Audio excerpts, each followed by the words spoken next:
ಏಯ್ ಎಲ್ರಿಗೂ ನಮಸ್ಕಾರ. ಇವತ್ತು ಒಂದು ರ್ಯಾಂಡಮ್ ಮಿನಿ ವ್ಲಾಗ್ ಆಗಿರುತ್ತೆ. ಬೆಳಗ್ಗೆ ಎದ್ದೆದ್ದಂಗೆ ನೋಡಿದ್ದೆ ನಾನು ನಮ್ಮ ಮಾವನ ಮಗ ಕೆಲ್ಸಕ್ಕೆ ಹೋಯ್ತಿದ್ದ. ಅದಕ್ಕೆ ಅವನು ಒಂದು ಬಾಯ್ ಹೇಳಿ ಮನೆ ಕಡೆ ಬಂದಾಗ ನನ್ನ ತಂಗಿನ ನೋಡಿದೆ. ಅವಳು ಕಾಲೇಜಿಗೆ ರೆಡಿ ಆಗಿದ್ಲು. ನೆಕ್ಸ್ಟ್ ನೋಡಿದ್ದೆ ನಮ್ಮ ಭೂಮಿಕಾ ಫುಲ್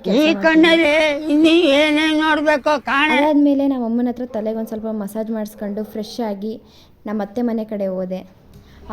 ತಿನ್ನೋರು ಬದುಕ್ತಾರ? ನನ್ನ ಮೇಲೆ ನಿನ್ಗೆ ಯಾಕೆ ಇಷ್ಟು ದ್ವೇಷ? ನಾನು ಏನು ತಪ್ಪು ಮಾಡಿದ್ದೀನಿ? ನಾನೇನಯ್ಯ ತಪ್ಪು ಮಾಡಿದೆ? ಮಮ್ಮಿ ಚಿತ್ರಾನ್ನ ಏನು ಸೂಪರ್ ಆಗಿಲ್ಲ, ಸುಮಾರಾಗದೆ. ನನ್ನ ತಂಗಿ ಔಷಧಿ ಕುಡಿ ಅಂತ ಅಂದರೆ ಏನೋ ವಿಷ ಆಗ್ತಿರೋ ರೇಂಜಿಗೆ ಫುಲ್ಲು ಓವರ್ ಡ್ರಾಮಾ ಮಾಡ್ತಿದ್ಲು.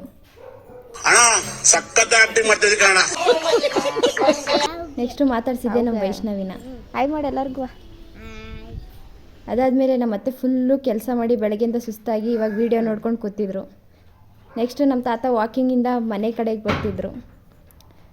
ಹಾಗೆ ನಮ್ಮ ಚಿನ್ನಣ್ಣ ಮತ್ತು ಚೋಟನ್ನ ಮೀಟ್ ಮಾಡಿಕೊಂಡು ನಮ್ಮ ಮಾವನ ಜೊತೆ ಮಾತಾಡ್ಕೊಂಡು ನೆಕ್ಸ್ಟು ಬಂದಿದ್ದೆ ನಾನು ನಮ್ಮ ಮನೆ ಕಡೆಗೆ ಬರ್ತಿದ್ದಂಗೆ ನಮ್ಮ ಅಮ್ಮ ನನಗೋಸ್ಕರ ಸ್ಪೆಷಲ್ಲಾಗಿ ಬಿರಿಯಾನಿ ಮಾಡಿದರು. ಇದೇ ಇವತ್ತಿನ ಮಿನಿ ವ್ಲಾಗ್ ಆಗಿರುತ್ತೆ. ನಿಮ್ಗೆ ಇಷ್ಟ ಆದಲ್ಲಿ ಪ್ಲೀಸ್ ಲೈಕ್ ಮಾಡಿ, ಶೇರ್ ಮಾಡಿ, ಕಮೆಂಟ್ ಮಾಡಿ, ಸಬ್ಸ್ಕ್ರೈಬ್ ಮಾಡಿ, ಪ್ಲೀಸ್ ಸಪೋರ್ಟ್ ಮಾಡಿ.